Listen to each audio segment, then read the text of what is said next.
Hello bachcho, so let's understand the question first. When a satellite moves around the earth in a certain orbit, the quantity which remains constant. So बच्चों यहाँ पर satellite दे रखी है और अर्थ के around इसको move कराना है.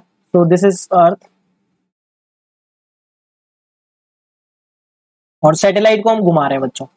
So बच्चों यहाँ पर हम अगर केपलर्स की लॉ यूज करें तो केपलर की लॉ क्या बोलती है कि every satellite revolves around a planet in an elliptical orbit. तो ये हमको याद रखना है फर्स्ट लॉ में बच्चों. फर्स्ट लॉ केपलर ने बताया था, उसको कंसीडर करते हुए हम क्वेश्चन को प्रोसीड करेंगे. यहाँ पे तो हम मानेंगे कि जो सैटेलाइट है वो इस प्लैनेट अर्थ के आसपास घूम रहा है इलिप्टिकल ऑर्बिट में, है ना बच्चों. ये हमारा मेन कॉन्सेप्ट इस क्वेश्चन में यूज होगा.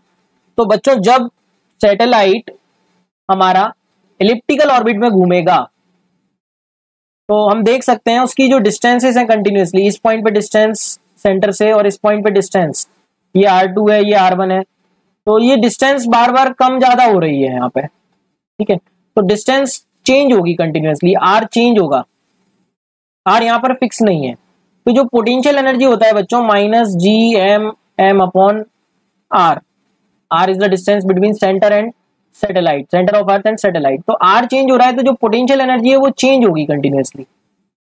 तो पोटेंशियल एनर्जी हम यहाँ पर कंजर्व नहीं कर सकते, टोटल एनर्जी कंजर्व कर सकते हैं बच्चों. तो टोटल एनर्जी हम लिख सकते हैं potential energy plus kinetic energy. अब पोटेंशियल एनर्जी चेंज हो रहा है, यू चेंज हो रहा है, टोटल एनर्जी तो कांस्टेंट है. तो डेफिनेटली बच्चों काइनेटिक एनर्जी को भी क्या होना पड़ेगा, चेंज, तभी तो ये सम कांस्टेंट रहेगा. तो काइनेटिक एनर्जी भी बच्चों यहाँ पे चेंज होती है, तो ये भी गलत हो गया. अब एंगुलर स्पीड की बात कर लेते हैं बच्चों. तो केपलर ने बताया था कि जो एंगुलर स्पीड है, या हम इस चीज को ऐसे समझें बच्चों कि एंगुलर स्पीड मतलब rate of angular displacement per unit time. तो वो भी वेरी करेगा बच्चों, क्योंकि ये सर्कुलर मोशन तो कर नहीं रहा, इसकी जो स्पीड होगी कंटिन्यूसली चेंज हो रही होगी. ये v, इस पॉइंट पर हम v2 लेंगे, इस पॉइंट पे हम v1 ले लेंगे, तो ये स्पीड कंटिन्यूसली चेंज हो रही होगी. केपलर ने ये बताया भी था कि अलग अलग पॉइंट पे अलग अलग स्पीड होती है एंगुलर मोमेंटम को कंजर्व करके.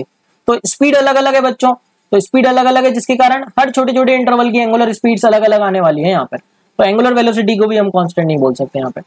एरियल वेलोसिटी का मतलब क्या बताया था बच्चों उन्होंने, area swept by planet and the line joining centre. मतलब इस तरीके से, अगर ये हमारा इस तरीके से सैटेलाइट मूव कर रही है तो ये जो एरिया स्वैप किया उसने, अगर ये एरिया डीए स्वैप किया बच्चों dt टाइम में, तो हाँ उन्होंने बताया था अपने लॉ में, सेकंड लॉ में, कि DA by dt that is areal velocity is constant. तो हम इसको बोल सकते हैं third option is absolutely right बच्चों. तो I hope you got the concept. Thank you so much and all the very best.